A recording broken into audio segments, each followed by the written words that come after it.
Eu sei que na nossa igreja os pais têm muito cuidado com isso, mas essa semana a gente recebeu um telefonema de uma avó, não é da nossa igreja, pessoal, super preocupada com o seu neto sobre o celular. O menino hoje tem uns 12 a 13 anos, mas desde pequenininho que ele fica com esse celular na mão. E os pais, deixa para lá, deixa ele usar, ele não está incomodando ninguém. Acontece que hoje essa criança está super perturbada com a sua mente, não fala com os pais, não fala com ninguém, nem com os avós. Então, essa semana foi uma semana que Sandra teve que fazer aconselhamento por celular. É uma família que considera muito a gente, então eles são crente, viu? Eles são crente, são da igreja presbiteriana, mas eu queria pedir aos nossos pais, aos nossos irmãos, aqueles que têm filhos, né, que são responsáveis por criança, que tomem muito cuidado com crianças que usam esse celular, o seu celular ou o celular dele. É muito perigoso, irmão, para a criança. Tudo tem que ter limite. Infelizmente, há pessoas no nosso meio que não têm o cuidado de, vamos dizer assim, usar uma palavra diferente, domesticar, instruir, ensinar os limites. E hoje a criança está passando por uma grande dificuldade, está indo para psicólogo, 5 médicos de neuro, psiquiatra, não sei o quê. Olha, pense num problema sério que a família arranjou, porque não impôs limite à sua criança. É um menino que nós gostamos muito, vimos nascer, crescer, e eles estão com essas dificuldades. Eu gostaria de pedir que os irmãos, nas suas orações, orassem por essa família. Eu prefiro não dizer o nome deles, nem a igreja, mas eu posso dizer para vocês, eles são da igreja presbiteriana aqui do Recife e Olinda. Mas um apelo que eu faço aos nossos pais, que continue observando as nossas crianças e tendo esse cuidado de impor limite às nossas crianças, para que mais tarde o que está acontecendo com essa família não venha acontecer no nosso meio. Então, que nós possamos estar orando por essa família. Deus sabe quem é, e eu peço aos irmãos que orem por eles. Eles necessitam muito, embora eles são servos de Deus, né, são servos do Senhor, mas infelizmente caíram na artimanha, na astúcia, e não impôs limite a uma criança desde pequeno, devido àquela situação. Deixa ele, está quietinho lá, é só uma coisinha. O menino é uma criança inteligente, mas infelizmente está retrancada hoje, não fala, não quer falar de jeito nenhum.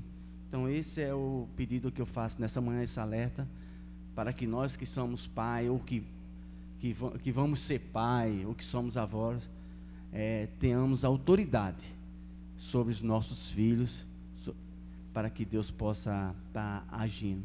Infelizmente agora eles vão ter que estar correndo atrás do prejuízo. E só não pode culpar a Deus, né?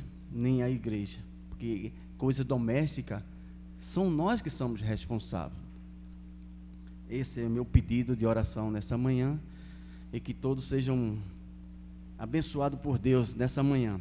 Eu queria convidar a igreja a ficar de pé e abrir as nossas Bíblias no livro de Efésios, capítulo 4, e nós vamos fazer essa leitura de 1 a 16. Queria convidar o nosso irmão Rafael para nos ajudar aqui na leitura nesta manhã. Efésios capítulo 4, de 1 a 16.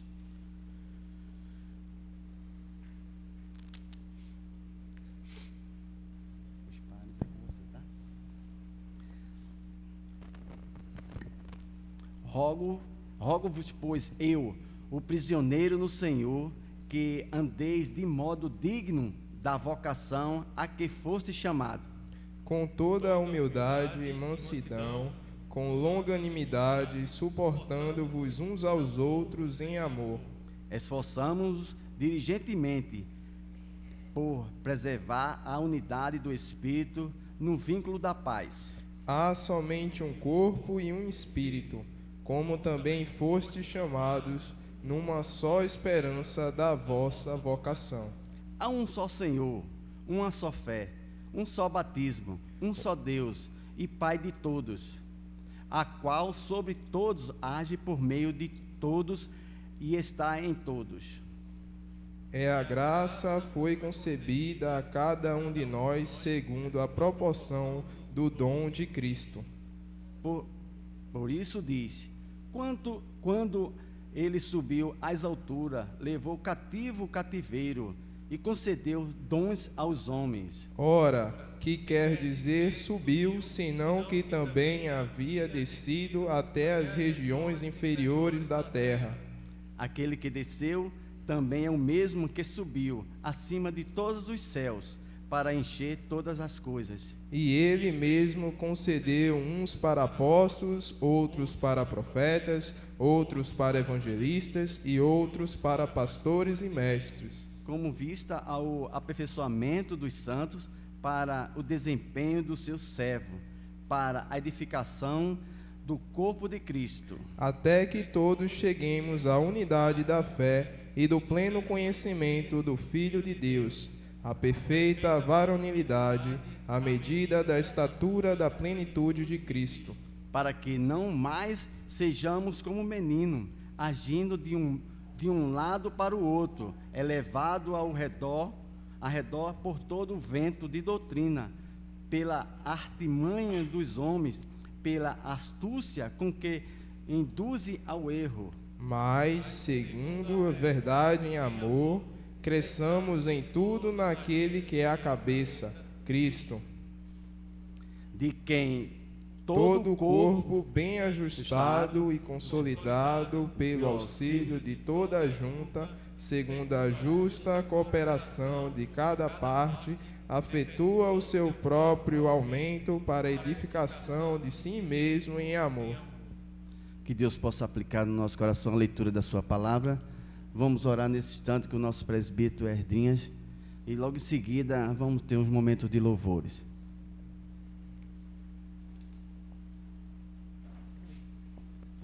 Oremos. Senhor Deus e Pai, obrigado por estarmos aqui na Tua casa. Agradecemos a Ti, Senhor, por essa semana, pelo Teu cuidado conosco, porque Tu tens suprido nossas necessidades. Aqui estamos felizes, Senhor, a alegria que Tu nos traz aqui nessa manhã. Possamos estar aqui, ó Pai, de corações abertos a escutar a mensagem que Tu tem preparado, o estudo nessa manhã para nós, que nosso coração possa estar atento a guardar Teus ensinamentos, possamos aqui em conjunto, em igreja, estar adorando Teu nome, bendizendo ao Senhor único, digno de todo louvor, toda adoração. Assim oramos, no nome precioso de Cristo Jesus. Amém, Senhor. Podeis assentar, irmãos.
escolhido, teu reino e nação, no tempo e no espaço irão te adorar.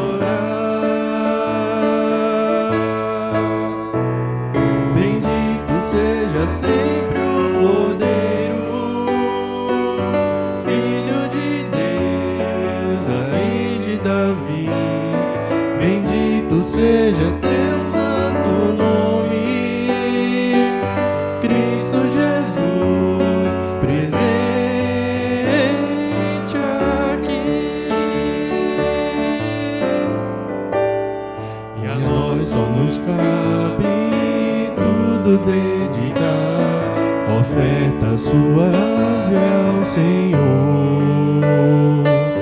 Dons e talentos queremos consagrar, e a vida do teu altar para teu louvor.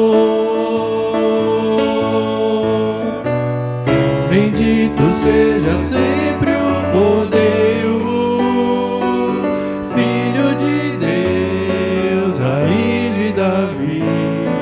Bendito seja teu santo nome, Cristo Jesus, presente aqui. Bendito seja sempre o Cordeiro, Filho de Deus, Raiz de Davi. Bendito seja teu santo nome, Cristo Jesus, presente aqui. Cristo Jesus, presente aqui.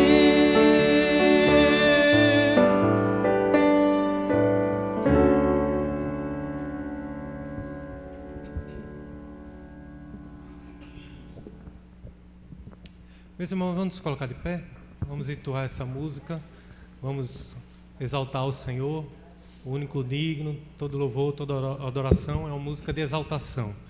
Cantemos.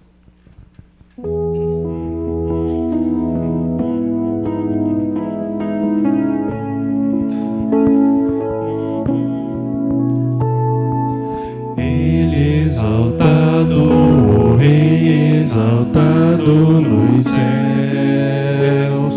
eu louvarei. Ele exaltado para sempre, exaltado seu nome, louvarei.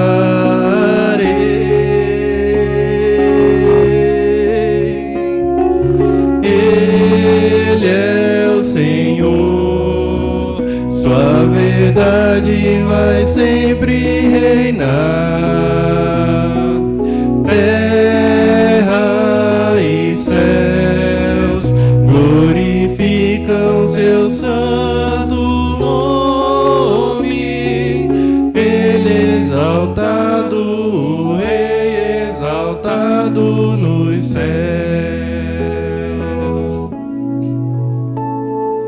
Ele exaltado, o Rei exaltado nos céus, eu louvarei. Ele exaltado para sempre, exaltado seu nome, louvarei.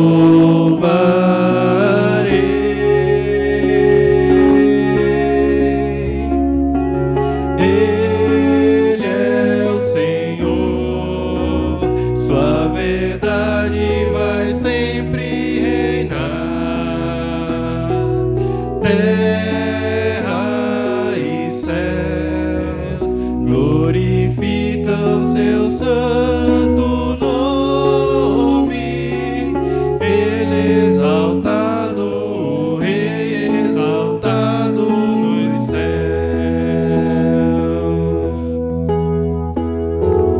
Ele é o Senhor, sua verdade vai sempre reinar.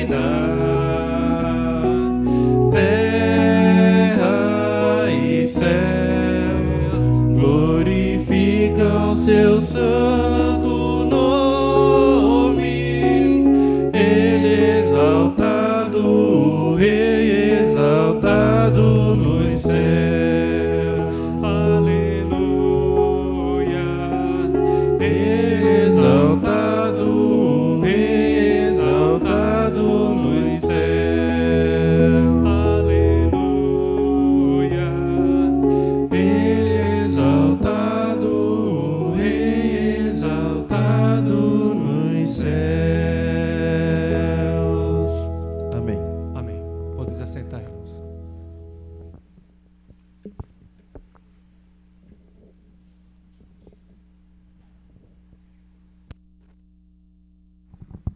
Nesta manhã, quem vai nos abençoar com o ensino nessa manhã é o presbítero Décio. E nesse momento eu quero passar a palavra para ele.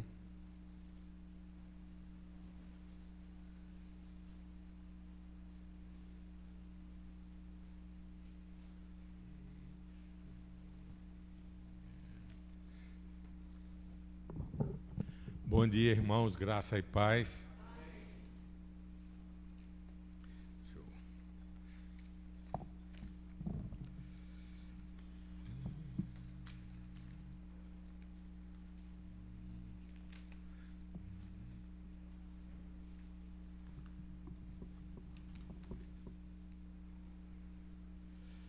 A nossa lição de hoje é a de número 7.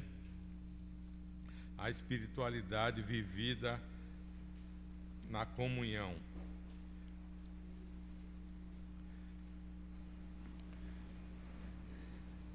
A gente sabe que a gente está vivendo tempos difíceis.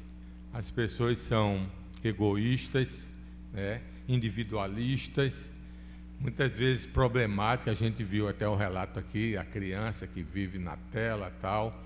A gente está acostumado, muitas vezes, a só come aquilo. Estava vendo esses dias um filme, a mulher disse, não, eu não sei cozinhar de jeito nenhum, tudo que eu preciso eu peço. Peço e chega. Então, eu não preciso me preocupar com isso. Não faço feira, não faço nada. Minha cozinha está aqui, mas eu absolutamente não faço nada na minha casa. Então, esse é um hábito que está tomando conta da sociedade consumista de hoje, o self-service. Você faz aquilo que lhe agrada, da forma que lhe agrada. E isso está entrando na igreja também. Tem igrejas self-service.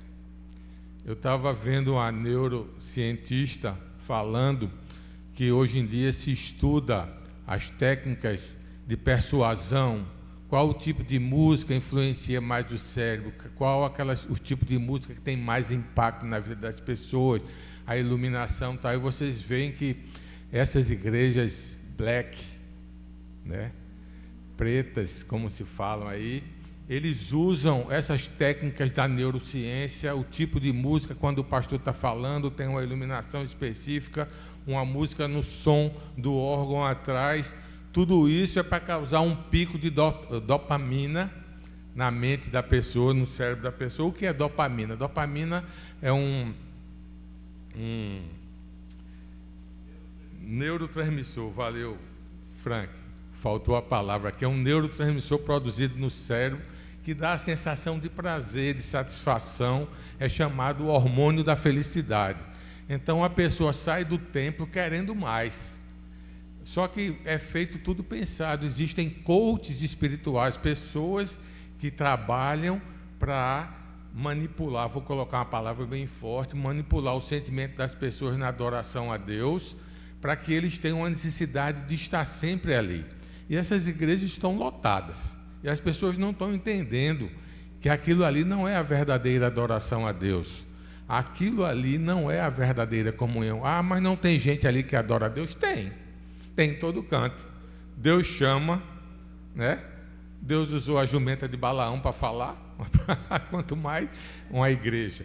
Chama sim, vai, efetivo sim. As pessoas vão lá, se sentem bem, sim. Só que muitas vezes elas estão sendo enganadas, porque nesse tipo de igreja você faz o que quer, contanto que você vá para o culto, participe daquela hora ali.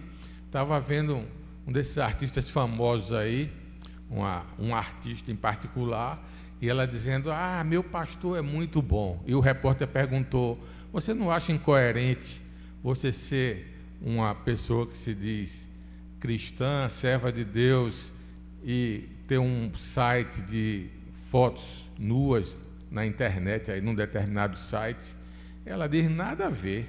Meu pastor é muito compreensivo e sabe que uma coisa é a minha profissão, outra coisa é a minha fé. Ué, e Deus faz essa distinção, Nós somos crentes em alguns momentos, algumas horas da semana, e nas outras não somos mais, a gente pode fazer o que quiser. Não, nunca foi assim, né? Então, a gente tem que ter muito cuidado. A lição de hoje é justamente uma advertência para a gente entender como é que deve ser a adoração a Deus. Eu não vou citar o nome de nenhuma igreja dessa. Ah, não, meu filho está lá, meu genro, minha nora, eu conheço alguém. Eu não sei. Tem várias e várias igrejas, né? Então, a gente vai fazer um estudo hoje, se Deus quiser, na Palavra de Deus, para a gente entender como deve ser a nossa adoração a Deus. E aí você vai comparar, né? Estou fazendo certo ou errado? A minha vida está boa ou está ruim? O que é que eu preciso mudar? A gente sempre tem coisa a aperfeiçoar em qualquer área da nossa vida. Tudo. Nos nossos relacionamentos, na nossa vida profissional, principalmente na nossa vida espiritual. Paulo fala que o bem que não quero fazer, o mal que não quero fazer, se faço, mas o bem que quero, a gente não faz, né? A gente faz, às vezes, o mal que a gente não quer fazer, porque essa natureza pecaminosa que existe em nós. Então, o primeiro ponto da nossa lição de hoje é um Deus e o seu povo. A gente vai ler, vou pedir para colocar o texto básico de Atos 2, 42 a 47.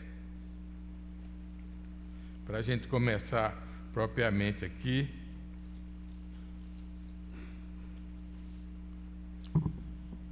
Diz assim o texto, o título que a Sociedade Bíblica colocou é Como Viviam os Convertidos, né? Isso aqui é depois daquela pregação de Pedro, que 3.000 pessoas se converteram lá em Jerusalém, quando Jesus disse: fique em Jerusalém até que do alto sejais revestido do poder. E aí, quando veio o derramamento do Espírito Santo, aconteceu isso aqui que a gente vai ler aqui em Atos 2, 42 a 47. Diz assim: e perseveravam na doutrina dos apóstolos, na comunhão, no partir do pão e nas orações. Em cada alma havia temor, e muitos prodígios e sinais eram feitos por intermédio dos apóstolos. Todos os que creram estavam juntos e tinham tudo em comum. Vendiam as suas propriedades e bens, distribuindo o produto entre todos, à medida que alguém tinha necessidade. Diariamente perseveravam unânimes no templo, partiam o pão de casa em casa e tomavam as suas refeições com alegria e singeleza de coração, louvando a Deus e contando com a simpatia de todo o povo. Enquanto isso, acrescentava-lhes o Senhor dia a dia os que iam sendo salvos. Não precisou, depois da descida de Pentecostes, ninguém dizer: vamos organizar uma igreja aqui, vamos reunir os irmãos. Não, eles tinham necessidade de ter comunhão, eles tinham as coisas em comum, que era a salvação em Cristo Jesus. O Espírito Santo tinha descido sobre eles, né? Teve aquele fenômeno de cada um ouvir a palavra em sua própria língua, não precisava de tradutor. E aí agora eles estavam vivendo em comum, vida de comunhão, né? Cada um procura, era bom, é gostoso quando a gente começa a conviver, quando a gente começa a compartilhar a nossa experiência cristã com os nossos irmãos. É gostoso a gente estar num acampamento, né? Eu não estou indo mais, o pessoal mais novo, né? Mas eu já fui muito. Desde meu tenros dias lá, os primeiros acampamentos dessa igreja aqui, em 1960 e pouco, que eu vou para acampamento, lá em Pirauá, o primeiro acampamento que a gente ia. Inclusive, teve pastor que se converteu lá e virou pastor. Infelizmente, ele faleceu o ano passado, morava em São Paulo, primeiro pastor, fruto de um acampamento aqui da igreja, né? Mas como era bom, a gente queria estar ali junto e ficava triste, e fica triste quando o acampamento acaba, porque a gente está ali no momento cristão, sem se preocupar, todo mundo com um objetivo comum, imbuído de adorar a Deus, brincadeiras sadias, conversas boas, edificação espiritual. Como é gostoso estar ali. A gente está vendo exatamente que acontecia isso na igreja de Jerusalém. Perseveravam na doutrina dos apóstolos e na comunhão, no conhecimento da palavra de Deus e na comunhão entre os irmãos, né? No partir do pão, esse partir do pão aqui, eu fui atrás dos entendidos, é claro, os comentaristas, eles falam que esse partir do pão aqui já tem alguma coisa da comunhão, que os apóstolos aprenderam com Jesus e já era a comunhão, não só era uma refeição comum, mas era a comunhão, a Santa Ceia do Senhor, né? Não faziam como a gente ainda, de uma forma articulada, mas já era a Santa Ceia do Senhor. E as orações se reuniam para orar, para estarem juntos, compartilhar da sua fé. E diz, em cada alma havia temor, e muitos prodígios e sinais eram feitos por intermédio dos apóstolos. O poder de Deus era manifestado nessa igreja, nessa comunidade que estava ali. Todos que creram estavam juntos e tinham tudo em comum. Um se preocupava com o outro, um se preocupava com o bem-estar do outro. Ele disse, se precisava, alguém vendia a sua propriedade para todos compartilharem daquilo ali, né? Ninguém passava necessidade, um se importava com o outro. Isso é comunhão. Diariamente perseveravam unânimes no templo, tinham culto diário, diariamente iam para o templo para aprender do Senhor. E aí o primeiro título da nossa lição é um povo, um Deus e o seu povo. Então Deus escolheu Abraão e a sua descendência, tirando eles da cidade de Ur, trazendo para a terra prometida de Canaã, e estabelecendo com eles e com seus descendentes uma aliança perpétua, e prometendo que a sua descendência será uma bênção para toda a terra. Deus fez esse pacto com Abraão lá. A sua descendência vai ser mais numerosa do que essa areia aqui. Mesmo quando Abraão, já com 99 anos, né? Praticamente 100 anos, ele estava lá triste. Eu já falei aqui, numa das últimas pregações que eu fiz, ele estava, hoje, se fosse usar a linguagem moderna hoje, quem sabe Abraão estava meio deprimido, né? Senhor, tu me prometeste um descendente, e ele pergunta a Deus, acaso vai ser Ismael, filho de uma escrava, o meu descendente? E Deus responde na mesma hora a Abraão, não, Abraão, sai da tua tenda e olha para o céu, vê se tu consegue contar as estrelas que estão no céu, porque a tua descendência vai ser mais numerosa do que o pó da terra, né? Crê. E aí logo depois, Sara, com 100 anos de idade, fica grávida, humanamente impossível, né? Mas para Deus não existe impossível. Deus escolheu um povo para si com um propósito definido, que por meio dele o mundo todo fosse abençoado. Deus prometeu a Abraão, que foi chamado de amigo de Deus, né? Que seus descendentes herdariam a terra de Canaã, tornar-se-iam uma grande nação. Por meio dele todas as nações seriam abençoadas, a eles seriam confiadas as escrituras sagradas, que fossem suas testemunhas às outras nações, e a descendência dele viria o Messias, o prometido, o Salvador, que justificaria e salvaria toda a terra. Então, Deus fez essas promessas a Abraão e a seus descendentes. E a gente vê aí no texto de Isaías 41, 8 e 9, Deus dizendo a Israel, diz assim, mas tu, ó Israel, servo meu, tu Jacó, a quem elegi, descendente de Abraão, meu amigo, tu a quem tomei das extremidades da terra e chamei dos seus cantos mais remotos, e a quem disse, tu és meu servo, eu te escolhi, não te rejeitei. Deus é que nos escolheu, a gente sabe disso. Pela graça sois salvos mediante a fé, isto não vem de vós, é dom de Deus, não de obras para que ninguém se glorie. Está lá em Efésios, né? Deus nos escolhe, Ele nos chama independente que nós somos. Ele está dizendo aí, eu te escolhi e não te rejeitei. Tu és meu servo, tu és meu povo. Nós estamos aqui, nós somos povo do Senhor, povo de Deus. E Ele nos chamou com um propósito de nós testemunharmos a vinda do Senhor Jesus Cristo, de nós pregarmos o seu Evangelho, de nós vivermos do modo digno como Ele quer de nós. Outro texto aí em Levíticos 26, versículo 12, diz assim, andarei entre vós e serei o vosso Deus, e vós serei o meu povo. Andarei entre vós e serei o vosso Deus, e vós sereis o meu povo. Deus está dizendo que vai estar no meio da gente, vai andar entre a gente. Ah, Décio, mas isso foi lá atrás, no tempo de Abraão. Quantos mil anos aí? 4.000 anos? 3.000 anos? Quase. Não, ele continua aqui. Ele continua no nosso meio, fazendo seus sinais e prodígios. Não de uma forma que ele fez lá, mas ele continua curando, ele continua salvando, ele continua tocando corações, ele continua impactando a vida das pessoas, ele continua dizendo: ei, meu servo, o que é que tu estás fazendo? Onde é que tu pensa que tu vais? Está fazendo a coisa certa? Por quê? Não. Volte, se arrependa, peça perdão. A palavra de Deus está aqui para nos ensinar, para nos mostrar qual é a vontade de Deus. A gente não precisa mais de ter alguém lá atrás, como foi. Deus tem um estado teocrático que ele falava diretamente através de um profeta. Ele deixou a sua palavra escrita para que a gente tivesse acesso. E hoje a gente tem acesso de várias formas, né? A Bíblia escrita no meio do celular, onde a gente quiser, a gente tem acesso. Essa promessa não era essa promessa dele ser o nosso Deus, de estar no meio de nós, não era uma promessa individual, mas era uma promessa para a coletividade. Um povo chamado para se congregar diante de Deus nas celebrações anuais, nos sacrifícios e na vida comum sob a lei. Em Deuteronômio 7, eu gosto de citar texto, tem gente que diz: fala texto demais para vocês saberem que não é o professor que está falando, mas é o que está na palavra de Deus, não ter dúvida, né?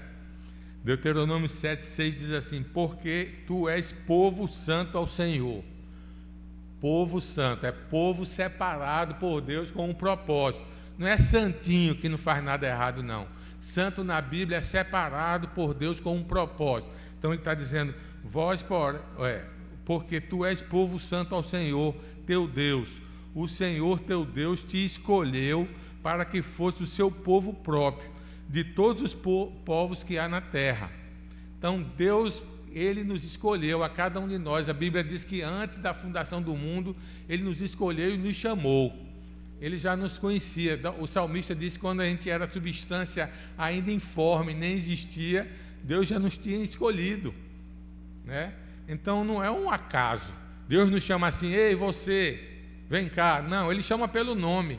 Ele conhece cada um de nós e sabe todas as nossas qualidades e os nossos defeitos. Mas eu estou aqui na igreja. Você pode estar até pensando: mas eu não deveria estar aqui porque eu sou pecador. Décio, eu faço tanta coisa errada para Deus, eu não sou digno de estar aqui. Jesus disse que não veio para os sãos, ele veio para os doentes, aqueles que precisam dele, aqueles que se reconhecem pecadores. Esses é que são buscados. Ele diz que quando a gente chega na presença dele e se reconhece pecador, ele trabalha na nossa vida, ele muda o nosso ser, porque nós não temos a força, quem tem a força é Deus.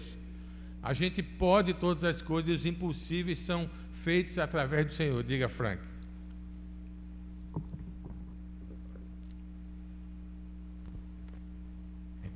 Enquanto o irmão estava falando, só me veio à memória esse texto, que é Isaías 41, 13 e 14, que diz: porque eu, o Senhor teu Deus, te tomo pela mão direita e te digo: não temas, que eu te ajudo. Não temas, ó vermezinho de Jacó, povozinho de Israel. Eu te ajudo, diz o Senhor, e o teu Redentor é o Santo de Israel. Sim, eu gosto muito desse texto, né? Vermezinho, povozinho. Então é um povozinho bem pequeno, é assim, insignificante para mim, mas eu te escolhi, você é meu, né? A Bíblia diz que nós amamos porque ele nos amou primeiro. O amor de Deus vem antes do nosso. Ele nos chama, ele nos ama do jeito que a gente é. A gente canta um hino que diz: eu venho como estou. Não precisa você mudar a sua vida para vir para Jesus, não. Venha do jeito que você está, quem vai trabalhar é Ele. Eu tenho alguma coisa errada que eu não posso entregar minha vida a Cristo. Venha para Jesus do jeito que você está, meu irmão. Quem trabalha, quem tem o poder e a força para mudar é Jesus Cristo. Ele é que trabalha na nossa vida. Eu queria ler outro texto aqui, em 1 Pedro 2, 9 e 10, diz assim: Vós, porém, sois raça eleita, sacerdócio real, nação santa, povo de propriedade exclusiva de Deus, a fim de proclamar as virtudes daquele que vos chamou das trevas para a sua maravilhosa luz. Vós sim que não erais povo, mas agora sois povo de Deus, que não tinhas alcançado misericórdia, mas que agora alcançaste misericórdia. Povo eleito, sacerdócio real, nação santa, povo de propriedade exclusiva de Deus. Já passou pela sua mente isso? Você é propriedade exclusiva de Deus. Ele te escolheu. Não foi você não tem mérito nenhum, eu não tenho mérito nenhum. Deus é que nos escolhe e Ele transforma a nossa vida. Ele nos separa. Povo santo é povo separado por Deus com um propósito. Qual é o nosso propósito? Adorar a Deus e gozá-lo para sempre. É isso que a gente aprende na sua palavra. Esse é o nosso propósito. Será que a gente faz isso sempre? Não. Eu não sei a vida de ninguém, vou falar por mim, mas eu posso afirmar categoricamente que a gente não faz o que a gente gostaria de fazer, em termos espirituais. A gente sempre está atrás, a gente sempre está devendo alguma coisa a Deus, porque a gente é imperfeito e pecador. Ah, mas não se desespere com isso não, porque nós temos advogado junto ao Pai, Jesus Cristo justo. Ele é propiciação não só pelos nossos pecados, mas pelos do mundo inteiro. Ele que nos torna justos diante de Deus. Ele pagou o preço por nós quando foi morto na cruz. Ele nos comprou com o precioso sangue dele. Ele disse: a dívida dele, a dívida de 10 está perdoada. E ele disse que nós somos co-herdeiros, nós somos agora herdeiros com Cristo. Então essa é a transformação que ele fala. Ele disse que a gente não tinha alcançado misericórdia, mas agora a gente alcançou misericórdia, porque Deus teve misericórdia de nós. Jesus Cristo é o único elo que nos liga a Deus e aos homens. Por meio dele fomos reconciliados com Deus, e por meio dele o muro que nos separa dos outros é quebrado, para sermos uma só família, um só povo e uma só igreja. Por meio de Jesus, ele é o elo. Jesus é que testifica em nosso coração, a Bíblia fala isso. Eu não preciso dizer: Albaniz, você é crente. A Bíblia diz que o próprio Deus fala ao nosso coração. Talvez você seja como eu. Tu sabe o dia que tu fosse convertido? Não, eu não sei. Eu nasci na igreja, praticamente. Eu dormia, não tinha esse muro, não tinha essa calçada aqui. Meu pai tinha uma Kombi. A Kombi ficava quase aqui dentro da igreja, não tinha berçário na igreja quando a gente começou aqui, não tinha essa frente aqui na igreja, essas colunas aqui era a porta e uma parede terminava o templo aqui, atrás do último banco aqui. Então não tinha berçário, meu pai botava uma Kombi que a gente tinha aqui dentro e eu ficava dormindo lá, eu e meus irmãos, era o nosso berçário. E aí eu fui crescendo em casa, conhecendo a palavra, culto doméstico. E você sabe o dia que se converteu? Não. Eu me lembro de uma história que eu tinha uns 7, 8 anos, na hora de dormir, minha mãe chegou para orar comigo e disse: meu filho, você tem certeza da sua salvação? E eu disse: sim. E ela disse: por quê? Eu disse: porque eu creio em Cristo. Eu sei dessa passagem que eu falei com a minha mãe. Você sabe o dia que você se converteu? Não. Deus foi trabalhando na minha vida. E aí a gente sempre fez culto doméstico. Minha mãe sempre se preocupou. Todo dia a gente terminava de noite de tomar café, fazia o culto doméstico.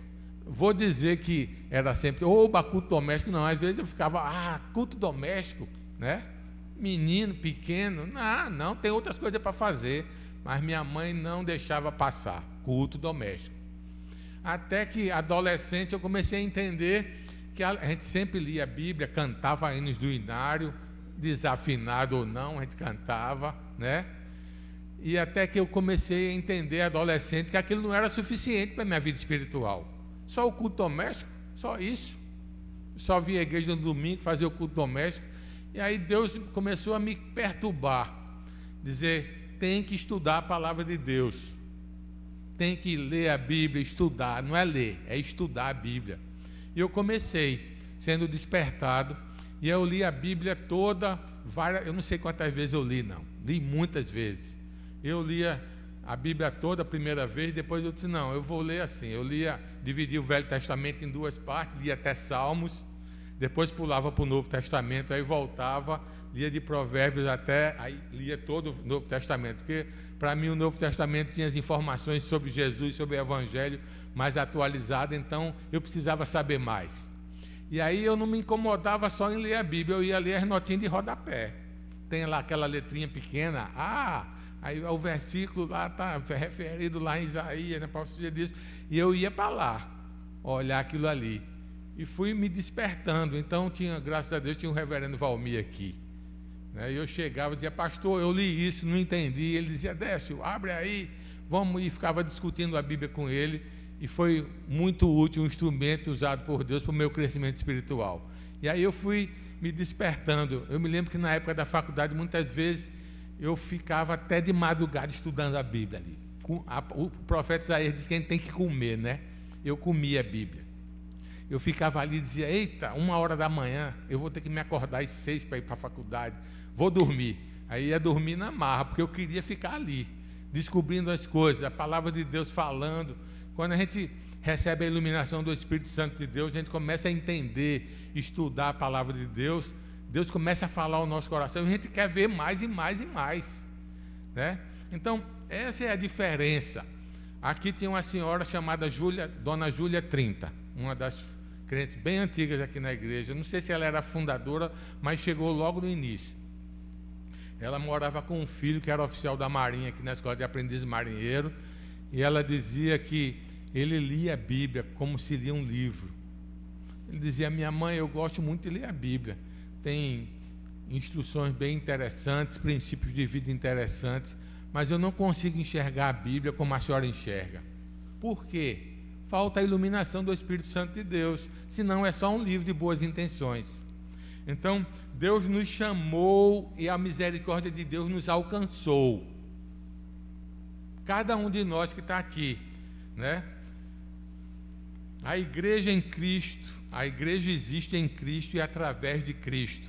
A igreja é a continuidade de Israel, a semente de Abraão e o povo da aliança de Deus. A igreja é o cumprimento das promessas do Antigo Testamento realizado por Cristo. A igreja é a família e o rebanho de Deus, é o seu Israel, o corpo e a noiva de Cristo e o santuário do Espírito Santo. A Bíblia mostra que desde o princípio do cristianismo a adoração a Deus é uma jornada coletiva e não individual. Lembra quando Deus mandou Moisés tirar o povo do Egito? E Faraó disse, não, as crianças ficam aqui e os bens ficam aqui. Moisés disse, não, nós temos que adorar com toda a família. Todo o povo vai, não fica ninguém. Deus sempre chamou o seu povo para adoração coletiva. Na história de Israel tinha os dias de festas que o povo todo ia para Jerusalém. Tanto é que a gente viu agora, quando Jesus nasceu, o que é que aconteceu? Eles estavam numa festa que reunia todo o povo. E José e Maria foram. Maria estava nos dias de dar luz e ela deu a luz lá. Jesus numa manjedoura, porque não tinha lugar.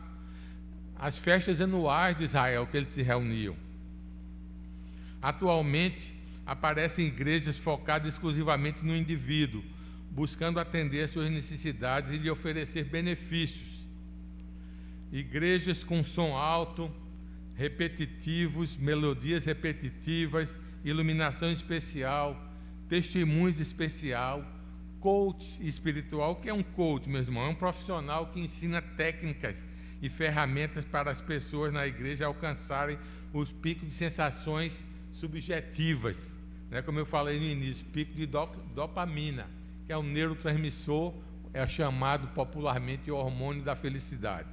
Então eles fazem isso conscientemente, não é, não, eles fazem conscientemente para a igreja ficar cheia, para ter muita gente, porque se a igreja não estiver cheia, aí, esse pregador aí é ruim, né?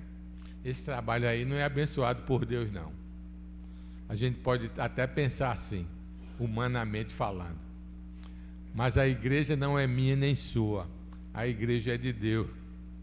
E ela vai crescer segundo a vontade de Deus.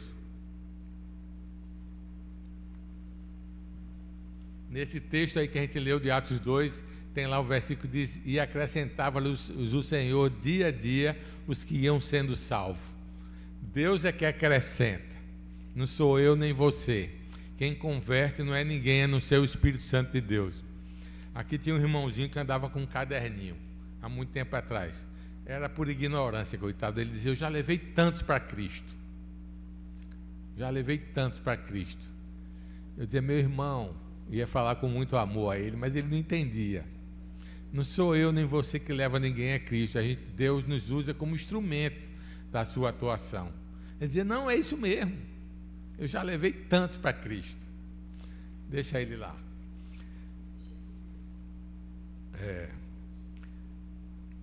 A teologia da prosperidade, que estabelece como alvo na vida cristã o bem-estar pessoal e o sucesso individual, né? É outra coisa que desvia.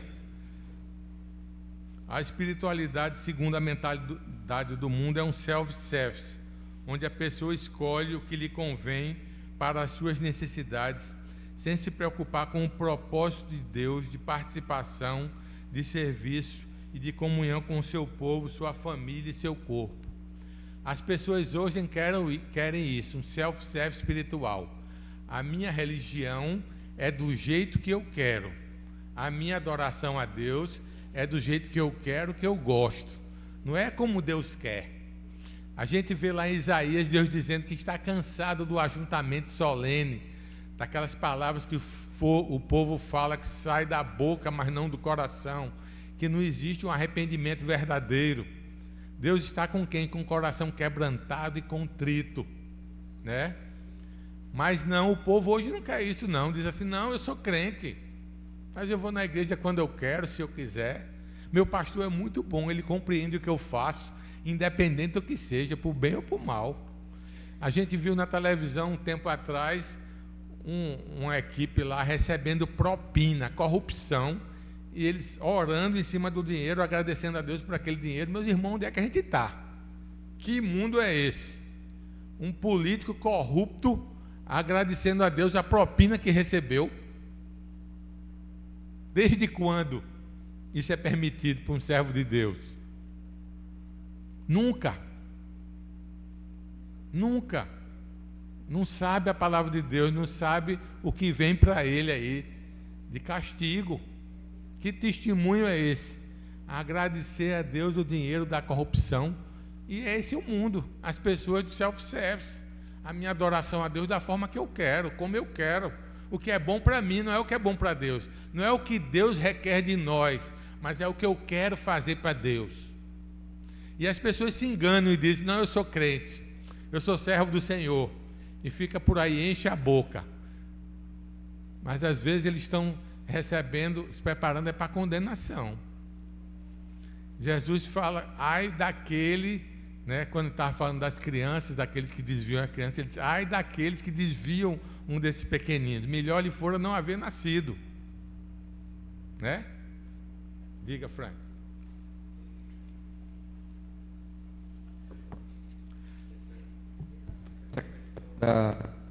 Essa questão da adoração e da comunhão, a ligação entre esses dois princípios, eu só me lembro daquele texto de Mateus 5, 23 e 24, que diz assim: se, pois, ao trazeres ao altar a tua oferta, ali te lembrares que teu irmão tem alguma coisa contra ti, deixa perante o altar a tua oferta, e vai primeiro reconciliar-te com teu irmão, e então, voltando, faze a tua oferta. Sim. Então, a igreja militante, nós somos pecadores, como foi colocado, sempre vai haver ruídos nessa comunhão. Mas o que nós fazemos com esses ruídos é o que é importante. Sim. E muitas vezes nós temos na caminhada pessoas que, às vezes gratuitamente, têm uma questão. Mas será que só porque ela tem a questão e eu não tenho o dever de ir tentar me reconciliar com ela. Sim.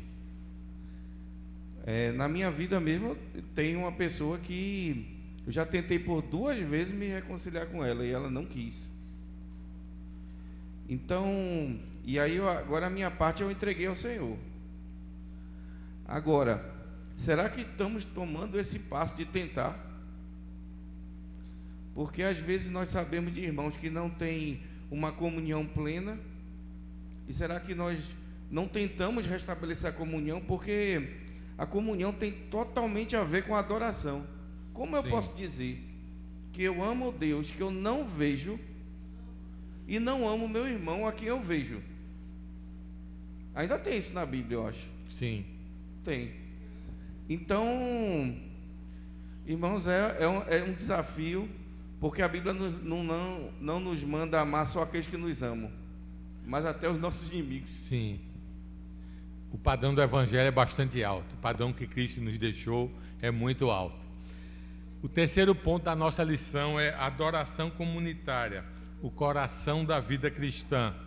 A definição, eu não sei hebraico nem grego, eu fui olhar um comentarista, ele fala lá da palavra, que eu não vou repetir porque eu não sei, mas enfim, ele diz que adoração é trabalho efetuado por servos a fim de ministrarem temor reverente, admiração e respeito próprios da atitude da adoração.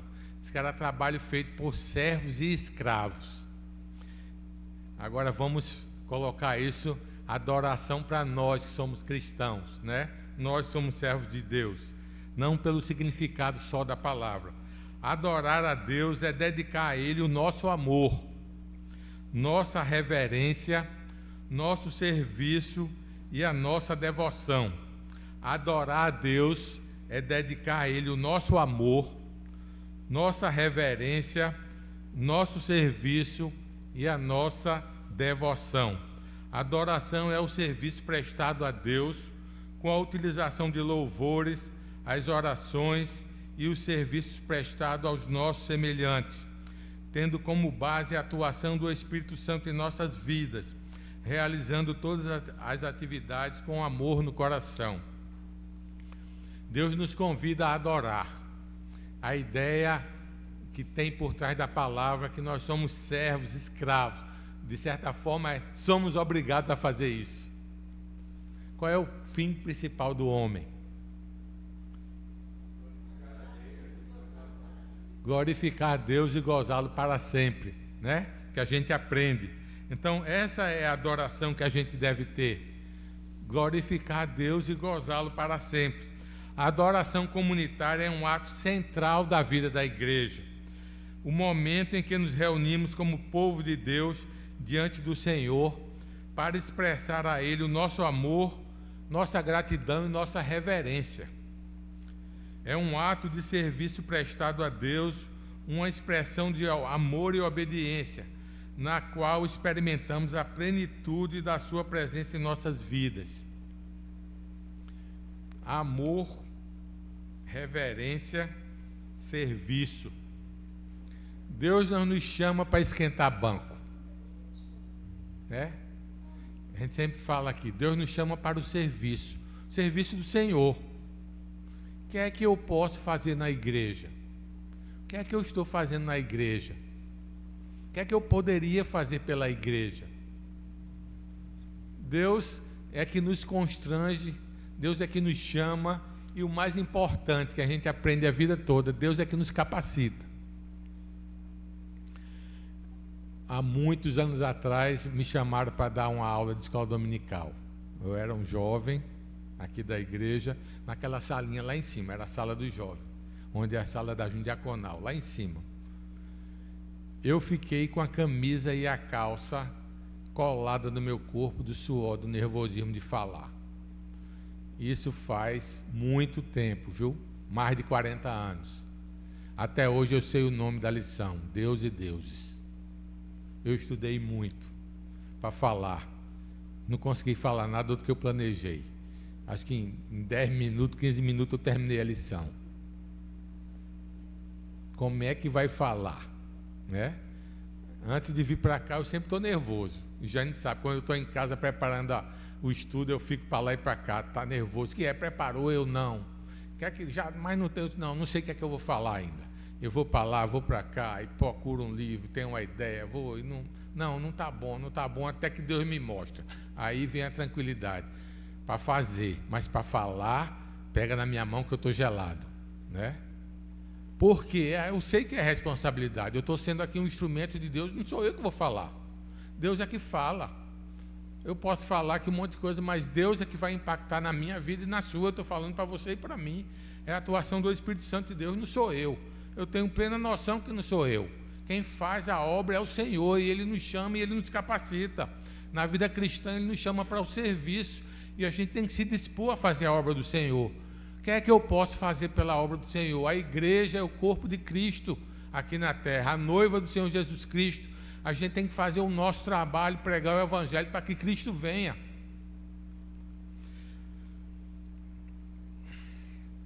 É impossível encontrar-se com Deus e permanecer o mesmo. O culto ao Senhor enche os crentes de alegria espiritual, de consolo para suas dores e lutas e de disposição para santificar-se a Ele. Eu sempre digo a todo mundo, ninguém pode ter um encontro com Deus e ficar da mesma forma. Senão você não se encontrou com Deus. O problema hoje é a cultura individualista e consumista que tem levado muitos a ver a igreja como um local de entretenimento, onde o importante é se sentir bem e ter as suas necessidades atendidas. O culto como um evento, produto de consumo, que visa satisfazer os desejos e as emoções dos frequentadores. O culto não é o que nós sentimos, mas sobre o que Deus requer e merece de nós. Cultuar a Deus, como eu disse, não é o que a gente quer, é o que Deus requer de nós. Não é o que a gente quer. Vou fazer assim, porque eu gosto. Não. O que é que Deus quer de nós para a gente cultuar a Deus? Coração compungido e contrito. Louvor a Deus, oração, serviço, consagração, comunhão. Décio é muito difícil, Ele diz que largo e espaçoso é o caminho que conduz para a perdição, e difícil e estreito é o caminho que conduz à vida eterna. A gente está por esse. Você já andou numa estrada bem sinuosa? A gente fez uma viagem em 2013, 11, nem me lembro mais, lá atrás, lá no Chile, e a gente pegou um ônibusinho pequenininho, tração nas 4, que era uma região de montanha, as estradas bem estreitinhas, só passava um carro de cada vez, todo mundo que morava naquela região tinha um rádio, e dizia, agora eu estou indo de tal lugar para tal lugar, então ninguém entrava na estrada, porque se encontrasse outro não tinha como passar. E a gente passava, às vezes a roda do ônibus passava na beira do precipício, assim. E Jane dizia, eu não quero nem olhar. E aí o condutor disse, quando a gente chegar num determinado caminho, pode ser que a gente encontre neve. A gente estava entusiasmado por encontrar neve a primeira vez, mas tinha medo. Será que esse ônibusinho vai conseguir passar nessa estrada sinuosa, cada curva bem fechada? Quando ele fazia a curva, parecia que a roda passava assim meio 2 rodas atrás, né? Parecia que a segunda roda estava meio fora, assim. Uma estrada bem sinuosa. E eu só me lembro da Bíblia falando, difícil e sinuoso é o caminho que conduz à vida eterna. Não é fácil, não. A meta que Jesus coloca para a nossa vida é muito alta, porque o padrão é Cristo. Paulo fala que a gente tem que colocar a nossa visão no autor e consumador da nossa fé, Jesus Cristo. Mas eu não consigo chegar lá, a gente vai desanimar. Não, veja como é o atleta. Você já viu como é? Estava vendo um menininho que era campeão de salto. Ele começou a brincar na casa dele. Gostava de saltar, o pai dele botou um sarrafozinho, fez lá no quintal da casa, as hastes para ele começar a saltar. Ele saltava a primeira vez e batia na régua, não conseguia nem saltar, e foi aprendendo, terminou um campeão olímpico, mundial, bateu vários recordes mundiais. Mas foi muito treinamento, ninguém vê o tempo que ele levou para chegar e aperfeiçoar o movimento.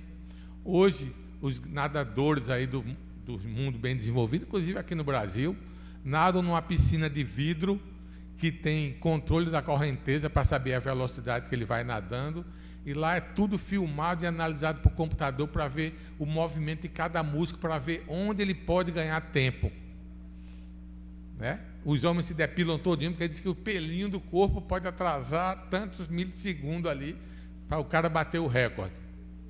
E eles fazem tudo para chegar àquilo. Só que a gente não vê todo esse treinamento que ele teve, uma vida toda de se alimentar bem, dormir bem, fazer exercício, tal, para chegar ali. A gente só vê ele ganhando a medalha olímpica, medalha de ouro. A bailarina que arrebenta os pés todinho para ficar na ponta do pé ali, né? As unhas não tem para ficar naquela sapatilha apertada. A gente não vê isso, mas é um caminho para chegar lá. Na vida espiritual também é assim. A gente tem que fazer a nossa parte, buscar a presença do Senhor em oração, comunhão com Deus, estudo da sua palavra, né? Não só a palavra de Deus, tem tantos livros bons para a gente ler, que nos enche de gratidão, de adoração, de admiração pelo nosso Deus. Eu queria ler aqui o texto que tem no Salmo 57, de 7 a 11, diz assim: firme está o meu coração, ó Deus, o meu coração está firme, cantarei e entoarei louvores. Desperta, ó minha alma, desperta a lira e harpa, quero acordar a alva, render-te-ei graças entre os povos, cantar-te-ei louvores entre as nações, pois a tua misericórdia se eleva até os céus, e a tua fidelidade até as nuvens. Sê exaltado, ó Deus, acima dos céus, e toda a terra esplenda a tua glória. No Salmo 84, 11, 12, diz assim ainda: porque o Senhor, Deus, é sol e escudo, o Senhor dá graça e glória, bem nenhum sonega aos que andam retamente. Ó Senhor dos exércitos, feliz o homem que em ti confia. Você está confiando em quem? Feliz o homem que em ti confia. Ele diz que Deus é sol e escudo. Apesar de hoje ter uma campanha para não se tomar sol, sol é vida. Sol é responsável pela vida na terra. Se acabar o sol, vai morrer. Ah, não, mas o dermatologista disse que se eu tomar sol, eu vou ter câncer de pele, então eu não tomo sol. Eu estava vendo o ortopedista falar, ele dizendo: no meu tempo, só quem chegava no consultório com osteoporose eram mulheres na época da menopausa. Hoje, a gente já está vendo crianças chegando no consultório com osteoporose, falta de cálcio. A mãe pega e o protetor solar 70, 80, sei lá, que ela usa para ela, passa no filho e diz: não, não pode tomar sol não. Só que você já está formada, seus ossos estão formados, mas seu filho não. Aí não dá sol e compra remédio e dá para ele. Vitamina D, do laboratório. Se está lá, Deus botou na natureza. Eu estava vendo um médico falar: eu não sou médico, não quero entrar em conflito com ninguém, tá? Eu estou dando a experiência do médico e eu entendo e aceito a postura dele, não é de hoje. Mas ele diz assim: sabe qual é o problema? A gente usa a estatística da Europa, não tem uma estatística no Brasil sobre isso. E os médicos todos vão para esses seminários e pegam o negócio lá e traz sem nenhum filtro. E chegam aqui e fica bombardeando todo mundo com essas informações. E ele diz assim: isso está errado. Sol é vida. A Bíblia diz que Deus é sol e escudo. O que é que Deus fazia com o povo do Egito, saindo para a terra prometida? De dia nuvem e de noite lua, né? E fogo para esquentar, que o deserto de noite é muito frio. Deus é sol e escudo, Deus é vida. Eu sempre, meus alunos de escola dominical sabem, eu sempre digo isso. Eu gosto muito do sol. De manhã cedo, por exemplo, eu me acordei hoje 5h15 para terminar minha lição, para dar o pronto aqui na minha lição. E aí quando o sol já está, eu vou na varanda, toda hora eu vou na varanda durante o dia, lá em casa. E para mim o sol, eu digo brincando que é um abraço de Deus. Eu acho muito agradável o sol. Sol de manhã, você olha o horizonte, aquilo ali para mim é uma coisa que me conforta. Eu gosto de planta, muita gente sabe disso, né?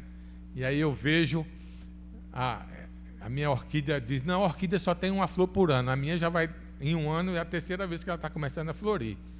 Aí meu sogro diz, mas eu faço tudo errado, né? Do que ensinam os especialistas em orquídea, eu não sei, mas eu faço eu boto de vez em quando adubo nela, eu boto água que eu acho que ela precisa.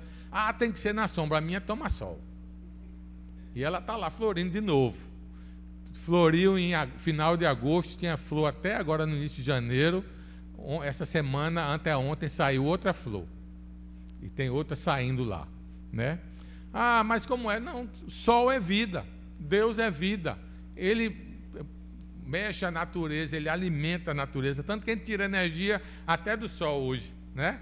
Energia eólica é a energia do sol. Sol é energia, sol é vida, diz Deus, é sol e escudo, né? A palavra de Deus está dizendo aqui.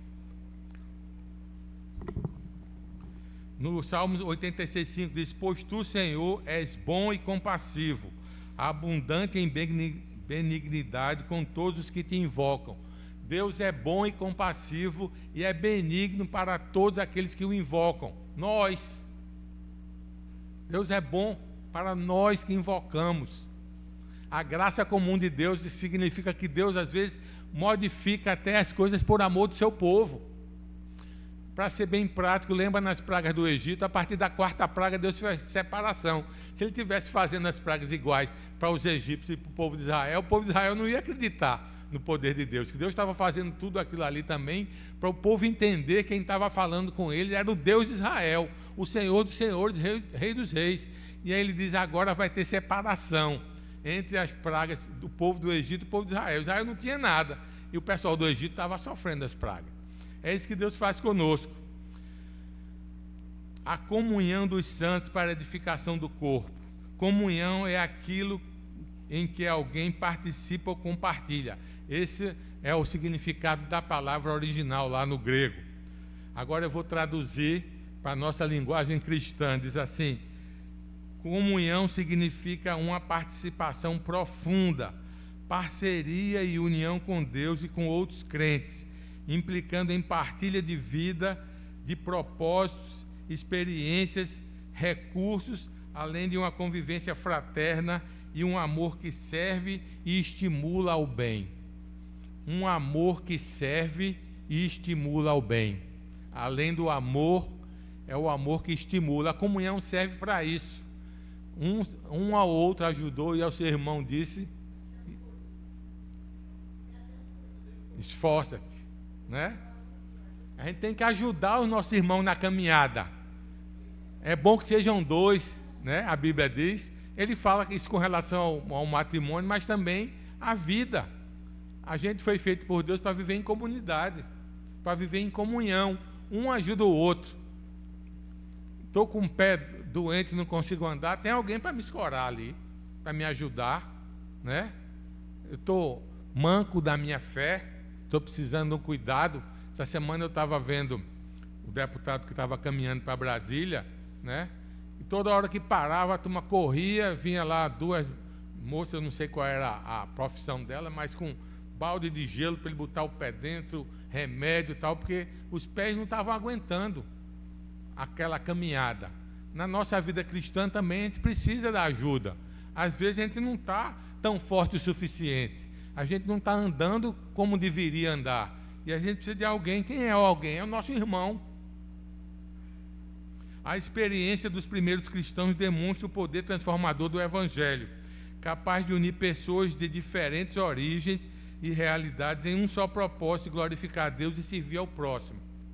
Como o corpo de Cristo, a igreja é um organismo vivo e dinâmico, na qual todos os membros desempenham um papel fundamental na edificação do todo, ao servir aos outros com os dons que Deus nos concedeu. Em 1 Pedro 4, 10 e 11 diz assim, servi uns aos outros, cada um, conforme o dom que recebeu, como bons dispenseiros da multiforme graça de Deus. Se alguém fala, fale de acordo com os oráculos de Deus. Se alguém serve, faça-o na força que Deus supre, para que em todas as coisas, quase que não sai, seja Deus glorificado por meio de Jesus Cristo, a quem pertence a glória e o domínio pelos séculos dos séculos. Amém. Faça todas as coisas na força que Deus supre. Eu já disse aqui no início, eu não tenho a força, nem você tem a força. Quem tem a força é Deus. Deus é que nos alimenta, Deus é que nos fortalece. Em Cristo Jesus é que nós temos a vitória, não em nós. Não adianta você ser forte. Lá em Deuteronômio diz, não é a força do meu braço que me faz adquirir riquezas, antes o Senhor é que me abençoa para que eu consiga riquezas. Deus é que nos dá tudo, meus irmãos. Você pode até nem reconhecer isso, mas tudo vem das mãos do Senhor. E Ele está dizendo justamente isso. Faça na força do Senhor, não é na sua força. A gente tem que ser bons dispenseiros da multiforme graça, das várias formas da graça de Deus, né? Várias formas de Deus atuar na nossa vida, de derramar a sua graça, a sua benevolência na nossa vida. E uma das mais importantes é a comunhão com os irmãos, a edificação conjunta, é nos reunirmos aqui para adorar, cantar louvores ao Senhor. Não, como a gente falou no início, da igreja self-service, que a gente faz o que a gente quer, é da forma que Deus quer. É dessa forma que a gente é edificado, dessa forma que edifica a igreja, pelos princípios de Deus, pelo que tem na palavra do Senhor, e não o que eu penso que eu quero fazer, ou o que eu gosto de fazer, né? Essa é a diferença. Em 1 Pedro 4, 8 e 10 diz assim: acima de tudo, porém, tende intenso amor uns para com os outros, porque o amor cobre multidão de pecados. Olha aí. Acima de tudo, tende intenso amor uns pelos outros, porque o amor cobre multidão de pecados. Forte, né? Se a gente não ama nosso irmão, que a gente vê, Frank leu aqui, quanto mais a Deus que a gente não vê, né? Então a gente tem que amar. No versículo 10 diz assim: servi uns aos outros, cada um conforme o dom que recebeu, como bons dispenseiros da multiforme graça de Deus, né? Em Romanos 12, versículo 9, 10, fala assim: o amor seja sem hipocrisia, detestai o mal, apegando-vos ao bem. Amai-vos cordialmente uns aos outros com amor fraternal, preferindo-vos em honra. Amai, amor sem hipocrisia. Se a gente vê lá a descrição de amor que tem em 1 Coríntios 13, né? Aquele é o amor sacrificial com que Cristo nos amou. É, vamos dizer assim, o padrão de amor que devia existir no mundo. Mas é aquele padrão que reina? Não. Infelizmente não. Por quê? Nós temos pecados. Mas o que Pedro está dizendo, Romanos está dizendo aqui é: o amor seja sem hipocrisia.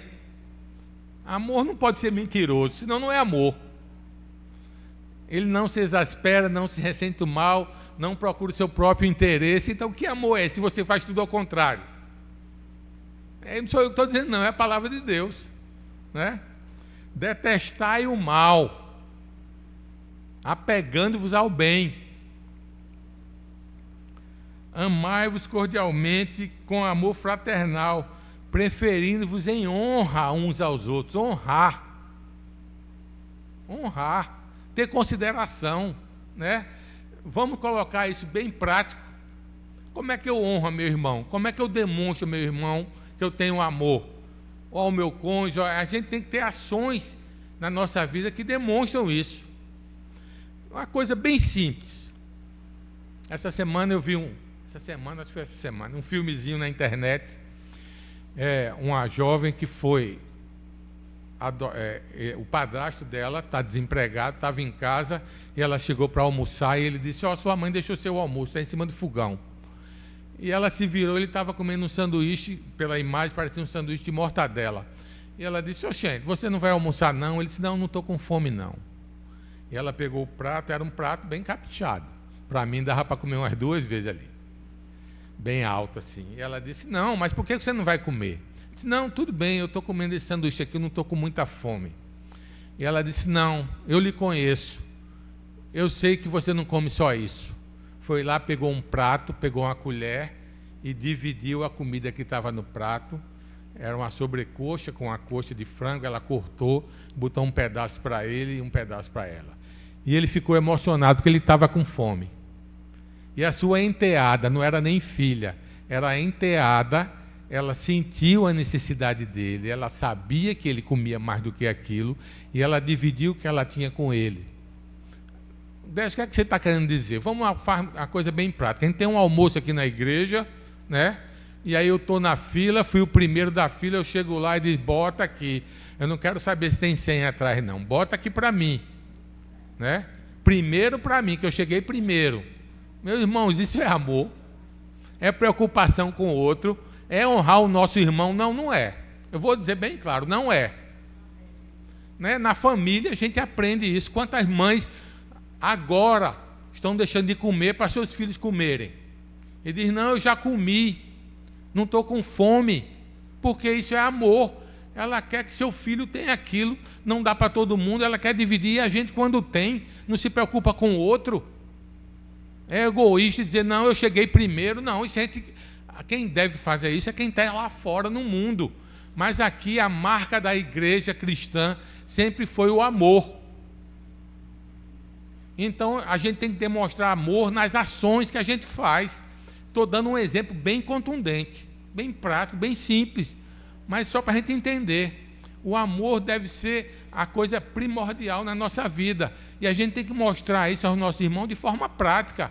Abra mão, sofra o dano. Né? Frank disse, eu já fui 2 vezes procurar um irmão que eu tenho um problema, ele não perdoou, não quis falar. Sofra o dano. Ele foi 2 vezes, o irmão não quis, então ok, você agora está faltou a palavra. Está tranquilo no sentido que você fez o que era certo. Né? Alegrai-vos com os que se alegram e chorai com os que choram. Tem empatia. Amor é empatia. É sentir a dor do outro. Compartilhar os momentos bons e os momentos ruins, os momentos difíceis. Né? Amizade é isso. Amor é isso. A caminhada juntos. Né? Casal, aqui acho que talvez Zé Oliveira, não sei, Lúcia e Erdes, que tem mais de 50 anos de casado já. Zé, Lúcia, pronto. Zé e Isolene já tem, né? Mais de 50 anos de casado.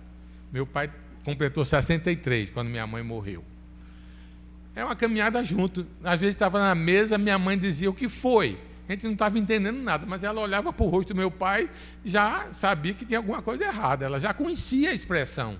A convivência, o tempo junto, nos leva a conhecer a pessoa. Isso é assim, um colega de trabalho, tinha um técnico que trabalhava comigo muito, e às vezes eu estava lá fazendo os testes no equipamento, passando o aperreio para resolver os problemas, software, a gente lá tal, e ele dizia, já sei que não está dando certo. Ele olhava para mim, eu não dizia nada para ele. Estava lá trabalhando, ele dizia, eu já sei que está dando errado, né?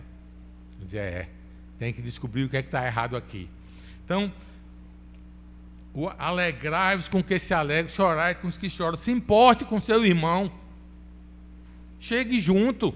Está triste, está faltando, não está vindo à igreja. Chegue junto. Preocupe.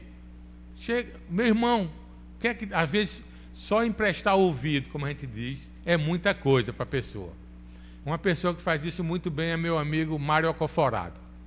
Reverendo Mário Alcoforado. Sempre foi assim. Mário é a pessoa de ouvir. Chega lá, ele é caladão, já por natureza. Às vezes, para você arrancar alguma coisa de Mário é difícil. Mas quando você se torna amigo dele, você sabe que ele já é assim. Mas ele vai para os cantos e deixa a pessoa falar. Só isso já faz bem. Não precisa falar muita coisa. Deixou ela falar, pronto. Já botou para fora, já aliviou, tal. Se importe, tenha empatia com seu irmão. Não torneis a ninguém mal por mal. esforçai-vos por fazer o bem perante todos os homens. Se possível, quando depender de vós, tende paz com todos os homens. Eita! Não torneis mal por mal. Olha que princípio forte. Ah, ele fez comigo, vai ver. Não vai ficar assim, não. Eu não levo desaforo para casa. A Bíblia está ensinando ao contrário. Não pague mal por mal. Quando depender de vós, tende paz com todos os homens. Ande a segunda milha, deixe para lá. Essa é a convivência cristã. Esse é o amor preconizado na Bíblia. O amor que precisa de ações práticas. Não é só dizer, eu sou crente. Cristo mudou minha vida. E as ações? Como é que você demonstra? Pastor Valmir contou, eu já contei isso aqui, a história de uma senhora que chegou no conselho e foi perguntado a ela, como é que a senhora pode dar exemplos práticos que Deus mudou a sua vida? Ela disse, antes de aceitar a Cristo, eu levantava o tapete e jogava todo o lixo para debaixo do tapete. Agora eu tiro o tapete e varro a casa toda. Ele disse, você é crente, minha irmã. Ação prática, bem simples. Eu botava o lixo embaixo do tapete, ninguém está vendo. Agora eu tiro o tapete e varro a casa toda. Né? Às vezes a gente quer as ações mais fáceis no nosso comportamento, no nosso dia a dia. Mas Deus está nos instando a fazer a coisa certa. Detestai o mal, apegai-vos ao bem. Quando depender de vós, tende paz com todos os homens.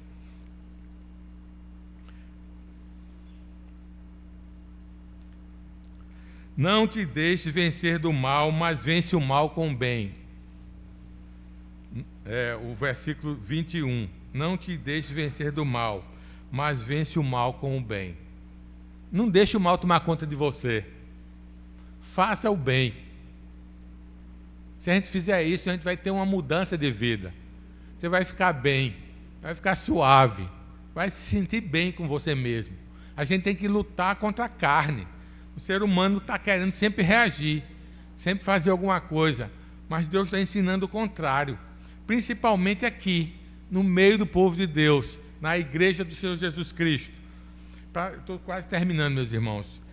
No livro de Hebreus, capítulo 10, versículo 24 e 25, diz assim, consideremo-nos também uns aos outros, para nos estimularmos ao amor e as boas obras. Não deixemos de congregarmos como é costume de alguns. Antes façamos a admoestação, e tanto mais quando vedes que o dia se aproxima. Esse texto de Hebreus nos ensina que a gente deve ter cuidado um pelos outros. Ele diz aqui, consideremo-nos também uns aos outros. Tenha cuidado do seu irmão. É isso que ele está dizendo em outras palavras aqui. Uma vida sem responsabilidade diante do seu irmão faz parte do pecado de Caim. Quando ele foi perguntado por Deus, cadê Abel, teu irmão? Ele disse, acaso sou tutor do meu irmão? Deus está perguntando a gente por alguns irmãos, a gente está dizendo a mesma coisa dele, né? De Caim. Acaso sou tutor do meu irmão? É assim, meu irmão. Se preocupe com seu irmão. Se importe com seu irmão. Se importe com seu irmão em Cristo. Na igreja de Jesus, o Espírito Santo restaura a imagem original do ser humano, a imagem perdida à semelhança de Deus. E uma das suas características básicas, essenciais, é que cada membro individualmente se torna capaz de assumir livremente a responsabilidade humana e espiritual e o cuidado pelo seu irmão. Isso faz parte da comunhão dos santos. Ter cuidado com o meu irmão, se preocupar com o meu irmão. Tem uma máxima do exército americano que eles dizem que não deixam os soldados para trás, nem os mortos. Tem filme aí, Resgate do Soldado Ryan, não sei quem já viu, né? A mãe tinha 3 filhos no exército americano, já tinha morrido 2, e aí disseram, não pode deixar o corpo do filho dela lá. Eles mandaram um destacamento, morreu mais não sei quanto para poder trazer aquele filho que estava vivo. Porque tinha que entregar pelo menos um dos filhos à mãe. Ela já tinha dado 2 pelos Estados Unidos. Ele está dizendo aqui que a gente tem que ter cuidado com o outro, ter cuidado com o irmão, se preocupar com o irmão, andar com o irmão.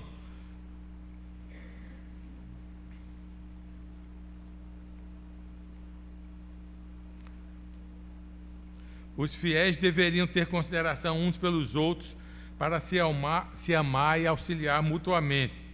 Os que creem devem estimular-se ao amor e às boas obras. O amor agora nos capacita para essas boas obras. O amor de Deus é quem nos capacita a isso. Ele é que transforma o nosso coração. A Bíblia diz que tira o coração de pedra e coloca um coração de carne. Coração que sente, que se compadece, que se preocupa. Quem faz isso é Deus.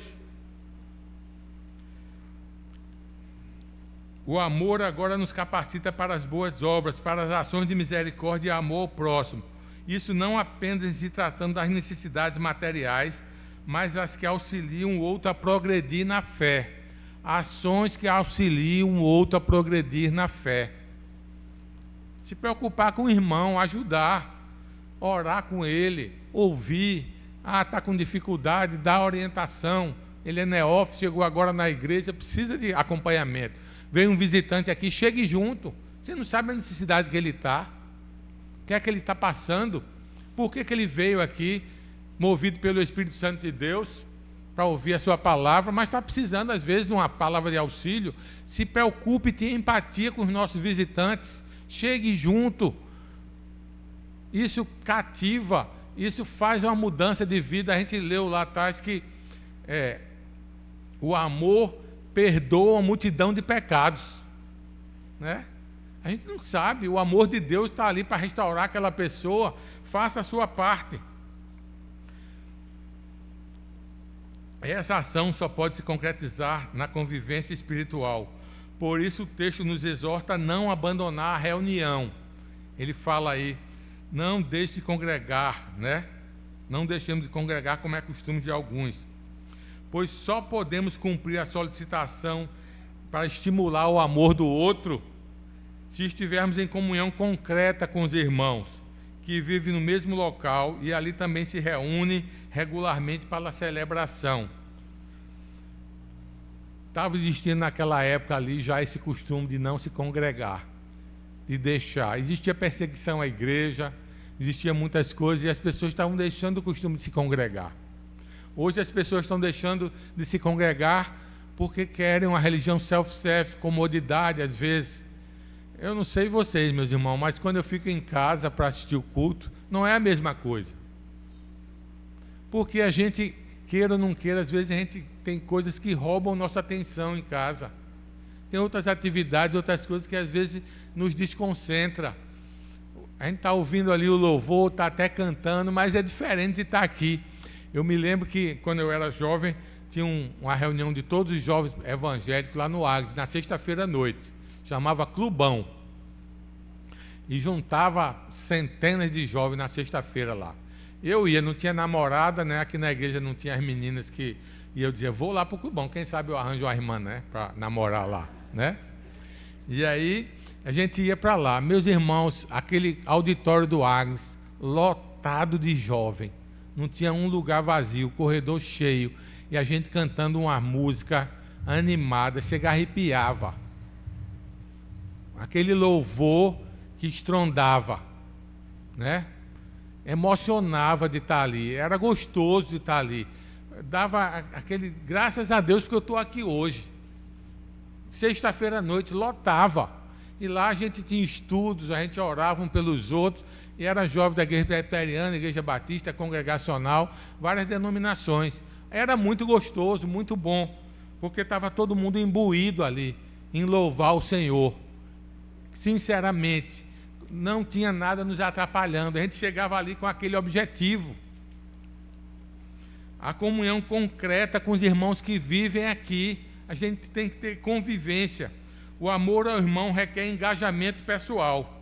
Quem se separa da comunhão dos irmãos não poderá ir com alegria ao encontro do Senhor na volta de Jesus. Ele está falando nesse texto aqui de Hebreus que a gente não deve deixar de se congregar, Antes façamos uma demonstração, tanto mais quando vede que o dia se aproxima, a segunda volta de Cristo está chegando. A igreja sempre viveu nessa meta. Só que a gente está cada dia mais perto disso. Os sinais estão aí. A comunhão representa um elemento forte e preservador da fé. Quem a negligencia corre um sério perigo de abandonar a fé. A gente gosta de contar aquela ilustração de que cada um de nós é como uma brasa na fogueira. Se a gente afasta a brasa, aquela brasa tende a se apagar. Quando a gente deixa a comunhão da igreja, a comunhão dos irmãos, e começa a fazer a nossa religião, a nossa adoração a Deus, a gente vai tender a se afastar do Senhor. A gente vai ficar cada vez mais longe, vai começar a se enganar, porque o pecado nos engana. Primeira coisa que ele faz, ele nos afasta de Deus. Faz uma parede de separação, a gente não consegue ver Deus. E aí a gente começa a nos enganar, achando que está adorando a Deus. A comunhão, quanto mais perto chegar o dia da volta do Senhor, mais decidida deve ser a nossa atitude de fé. E a forma de estarmos preparados como igreja é perseverar na comunhão e na promessa da volta de Jesus. Estou terminando. Para terminar, eu queria só ler aqui na lição, vocês têm aí a conclusão. Diz assim: a espiritualidade segundo Deus é em essência comunitária. A Bíblia nos mostra que o crescimento espiritual não ocorre no isolamento, sozinho, e sim na interação e no apoio mútuo dentro da comunidade do povo de Deus, onde a jornada da fé deixa de ser uma busca individual e isolada para florescer e aprofundar no contexto da comunhão. Que Deus nos abençoe, meus irmãos, e nos ajude a colocar em prática isso em nossas vidas. Amém.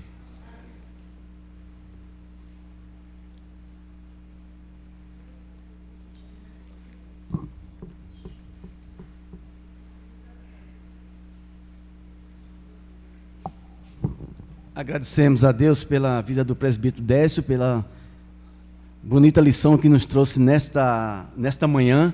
Que Deus possa estar abençoando a todos nós. Vamos, nesse momento, louvar a Deus com o hino 178, a excelência do amor. Na medida que nós estivermos louvando ao Senhor, os diáconos irão tirar as ofertas.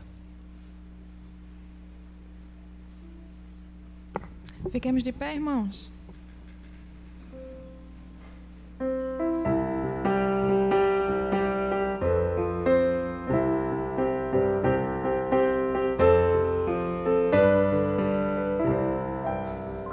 Qual adorno desta vida é o amor,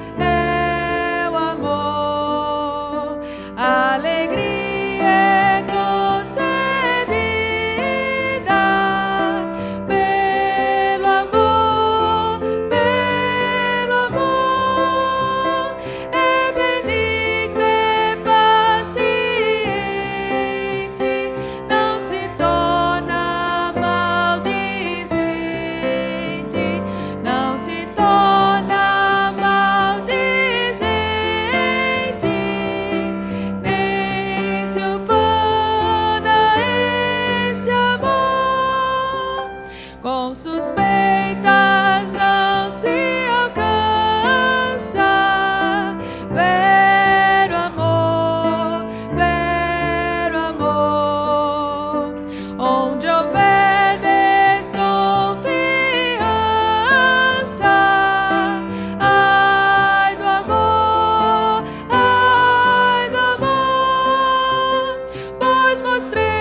cristão, ao teu vizinho. Mostra amor, mostra amor. O valor não é mesquinho. Desse amor, o Supremo Deus nos ama. Cristo para o céu nos chama. Cristo para o céu nos chama. Onde reina este amor.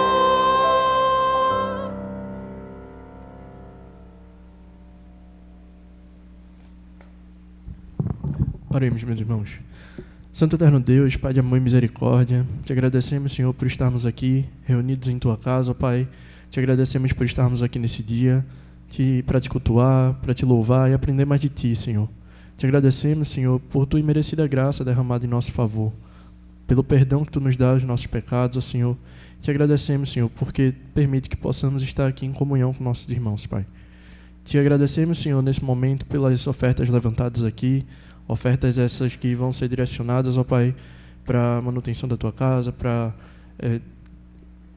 que Tua obra seja feita, ó Pai, da melhor forma possível, Pai. Te peço que Tu cuide das mãos que irão administrar, que irão gerenciar todo esse valor arrecadado, ó Pai, para que seja feito da forma que Tu queres, Senhor.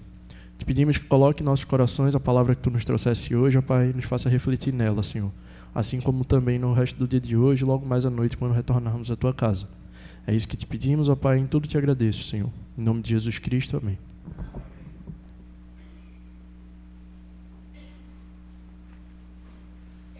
A igreja pode sentar.